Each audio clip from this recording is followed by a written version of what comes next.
What's up, yo? Welcome to another episode of Street Talks, yo. Today episode we're gonna be reacting to three true stories of Halloween. Halloween already passed, so we're a little bit behind, but this is a horror story, so I'm a little bit jumpy. You dig what I'm saying? I hope this story is a good story. But with that being said, let's go on and then watch this story real quick, yay?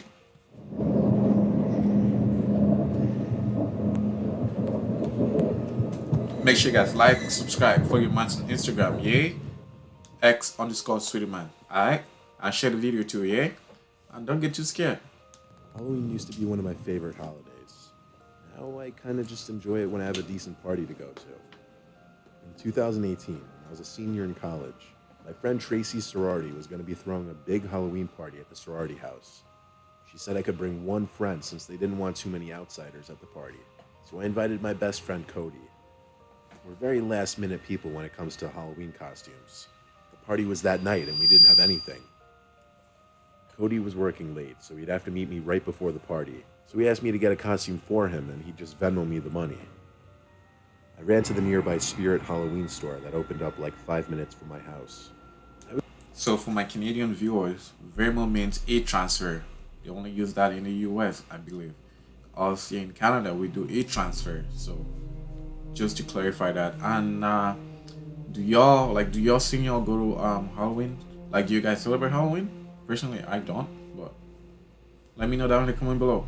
I was just shotgunning it. I picked a Where's Waldo costume for myself and a Superman costume for Cody. Both two of the cheaper costumes they had. Everything was normal until I got to the cashier. I was on the phone with Cody telling him about the costume I got him and giving him details about the party. I told him which sorority it was, that Tracy got us the invite, gave him the Shout out to address, Tracy. and then he convinced me to pick him up instead of us just meeting, stuff like that. All of this was said as the cashier was watching me. He was some guy who was decently older than me, but because of his receding hairline, I couldn't put a gauge on it as to Fam is a receding hairline for me. Oh God, like fam, that man's been checking out his nigga hairline. Like, God damn, life is hard, yo. whether he was in his 30s or low 40s. He wore glasses though, and had a skinny-ish build and an awkward I mean, it makes sense, you know. Your hairline start receding. LeBron James, at the age of around 30, yeah. presence. As he rang up the two costumes, he had a comment something along the lines of, "Sounds like you have a fun party tonight, huh?" I chuckled and said, "Yeah." Then he started asking more details, like if it's open invite, and had a comment about there being lots of girls. I said it's closed invite and that I barely got an invite. He said it's all good. Then he shook my hand and introduced himself as Mike. So I What's did the up, same Mike? and told him my name was Sean, and I left. It was weird. Fast forward to later that night. I picked up Cody. Honestly, I don't really think that's weird. Like, he's just trying to like have fun. Like saying what's the motive for the night, you know? Like, I guess any regular person would do that. At least he asks and just trying to see why I'm going. But hey, And we arrived to the party around 10 that's p.m. just me. It sounded loud inside, and there were multiple groups of people entering the house before us. At the door, a girl asked us who we knew there, and I told her Tracy. She let us in, and we were in this huge living room area. Music blasting, all the lights dimmed low, Halloween decorations everywhere.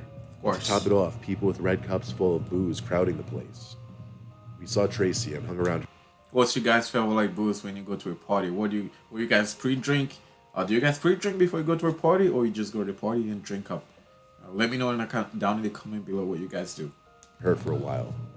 We played beer pong and other drinking games. It was a very legit party.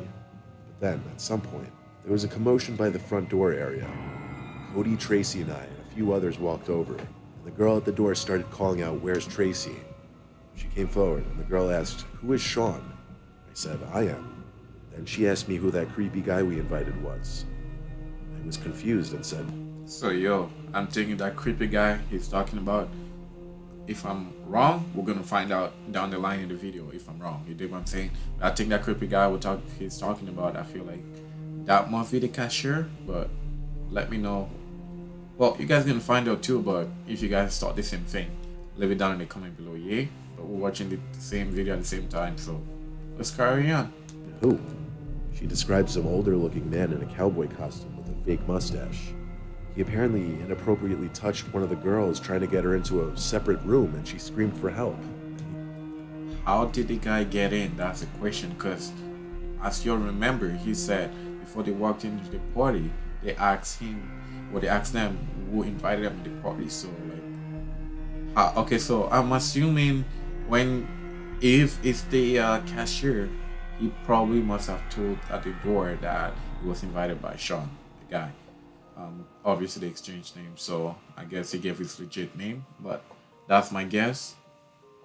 Took off with something in his pocket. None of the guys chased after him or anything. Immediately, I thought of the cashier from Spirit Halloween. I told them about it, and everyone got even more creeped out. The party went on, but they were a lot more cautious about who they were letting in. They even considered calling the cops for a sec. They were already caught, like they were already cautious from the jump. Like they asked you at the door who invite you to the party. It's a close event, so like it's always gonna be somebody at the door that's gonna let anybody come in. And normally, security they close the door, make sure that who's in the party stays in the party. Like there's no more time. There's no in and out. That's what I feel like when it comes to house party. Just you don't want to like alert the other neighbors around. So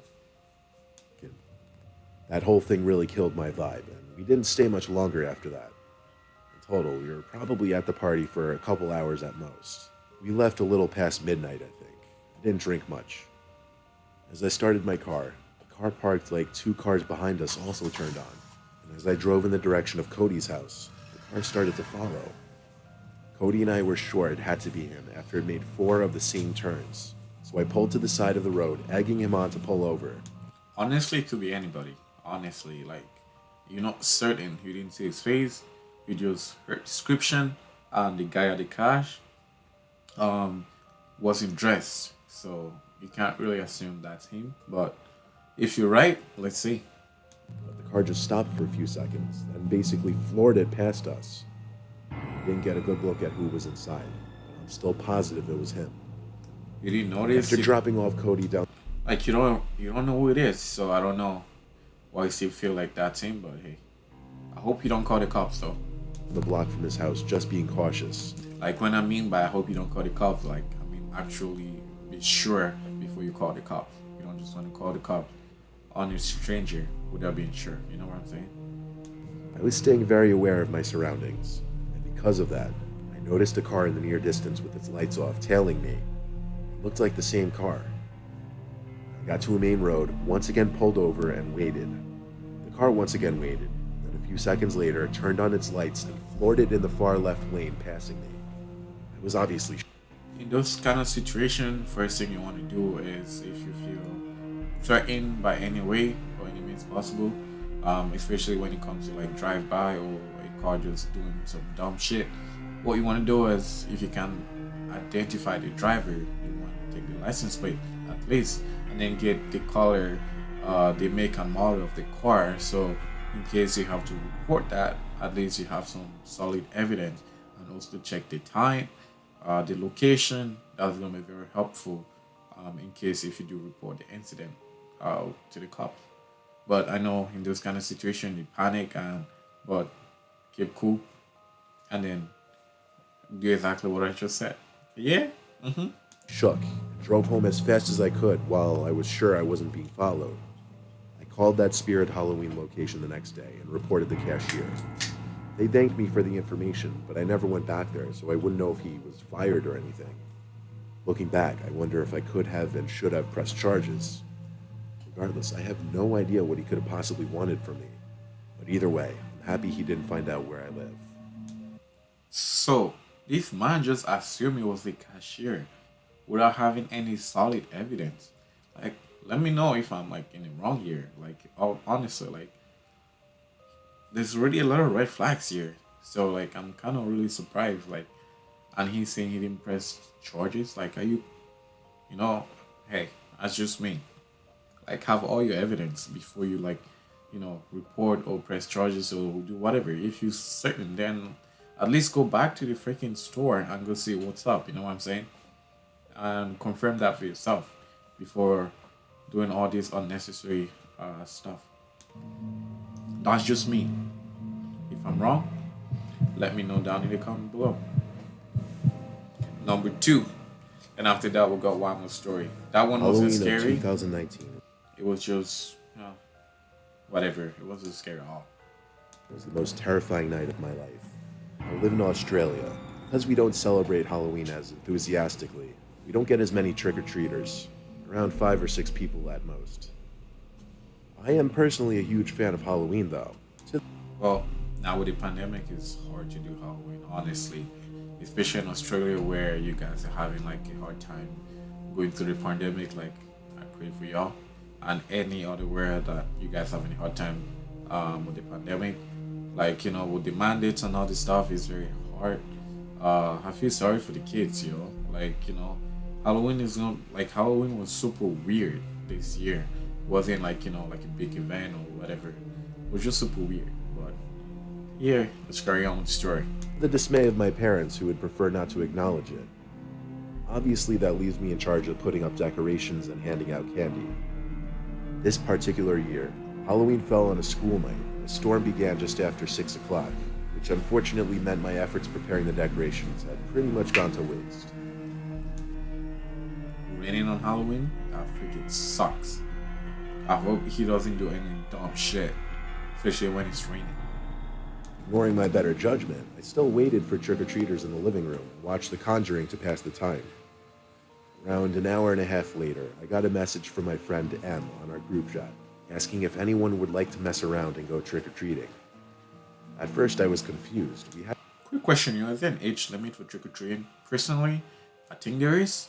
Um, After like 18 and lower, trick or treating is acceptable, in my opinion. After 18, I feel like you shouldn't be trick or treating. If you're gonna go trick or treating, you probably want to go with like like accompanying like a minor. That's what I feel like. But from 18 and above, trick or treating, I feel like you're just stealing candies from babies or from kids or toddlers. That's my opinion. hadn't gone trick-or-treating in over 5 years, but I decided it would make the night more enjoyable as nobody was knocking on the door anyway. My other friends, who I'll call S, C, and H, all agreed and asked M where we should meet up. M quickly replied he couldn't make it, which was strange because he That's was the one who offered to go suspicious. trick-or-treating, but he suggested a house which has lots of candy.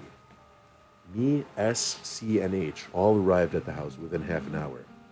A large table with a pumpkin bowl filled with lollipops stood at the front porch, and after checking the windows to make sure we weren't being watched, we emptied the bowl between us, only leaving a few to avoid suspicion. As we turned around to leave, we were greeted by 2 men dressed as clowns approaching us up the driveway.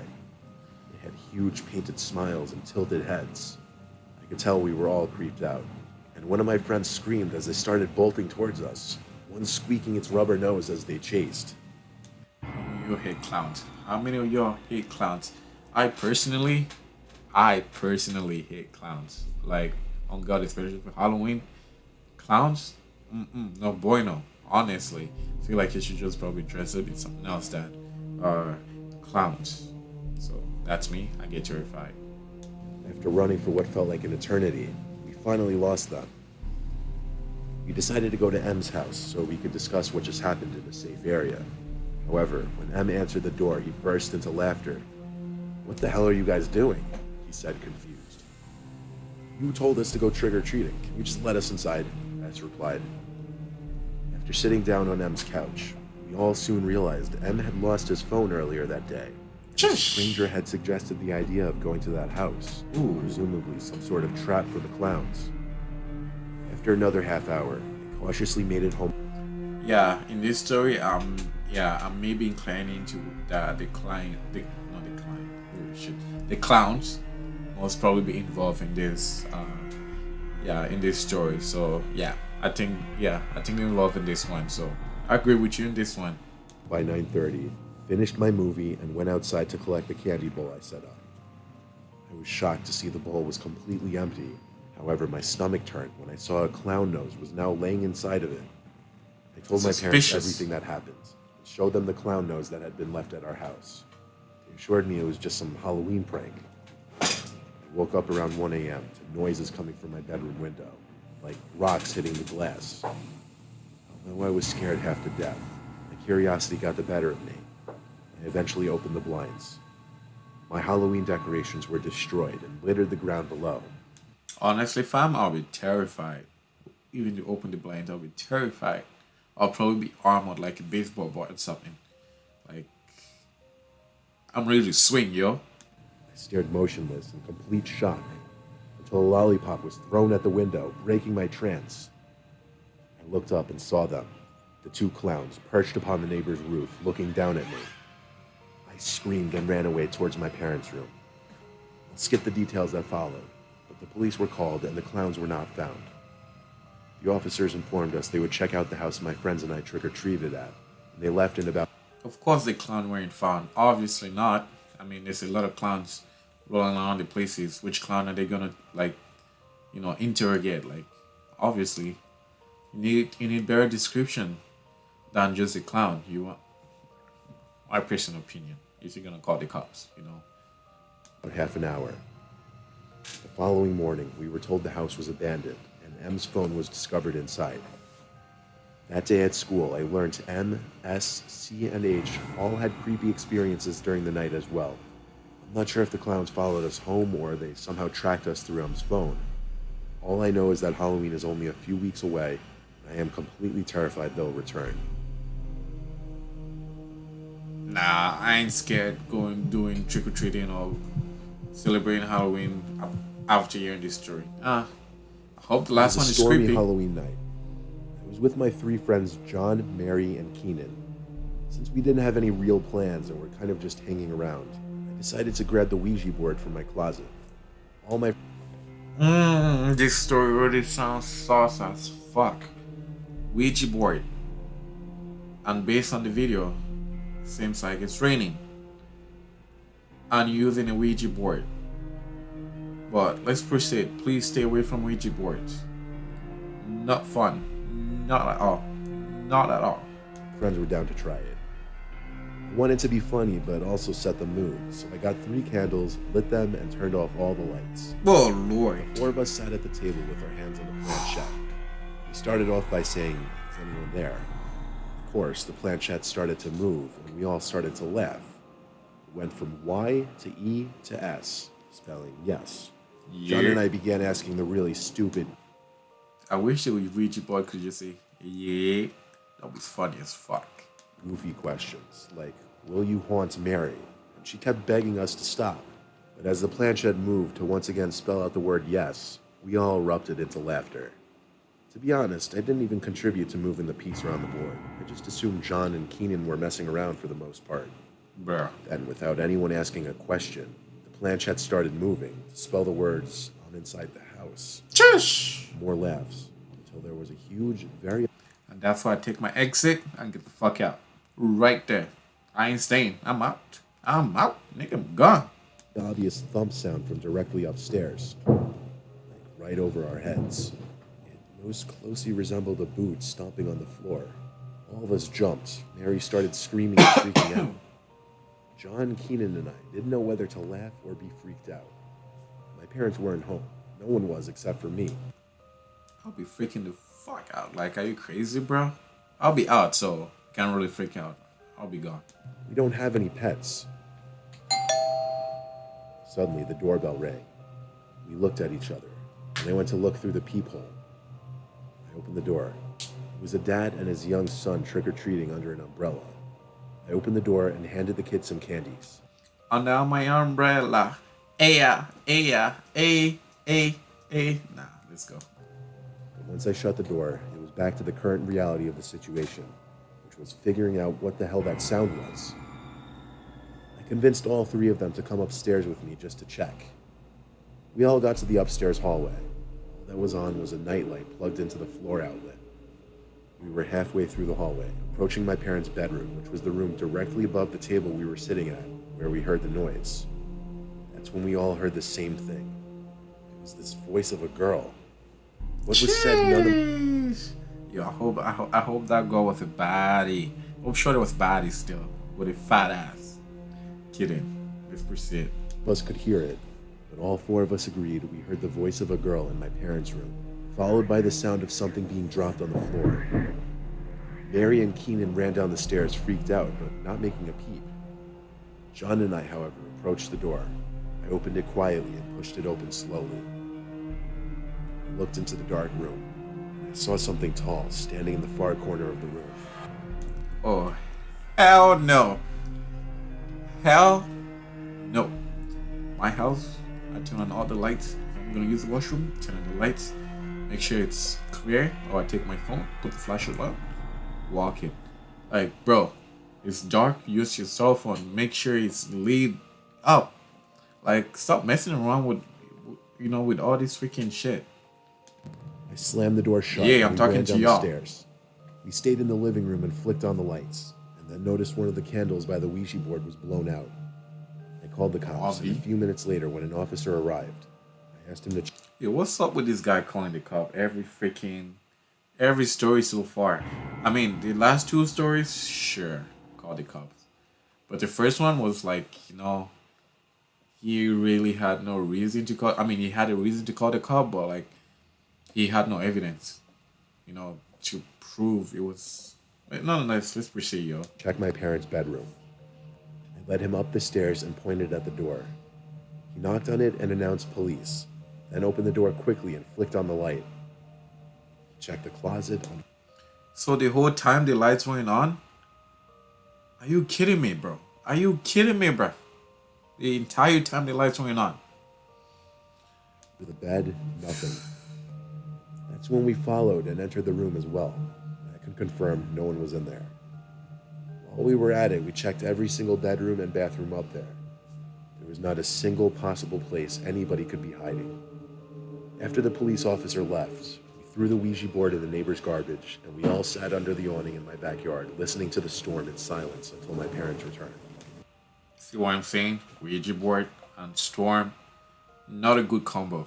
Not a good combo. Plus, you turn off all the light. You had to turn the light on just when the cops come. Like, bro, what are you thinking? What are you on? Like, you must be high as fuck to be doing some dumb shit. Like, what? Yo, like, that's crazy, yo. After telling the story to my parents together, eventually my friends left. My parents seemed to believe us, but what could they really do? I didn't sleep too well that night. No shit. Obviously, I have no plans of using a Ouija board ever again. Yeah, no, my nigga.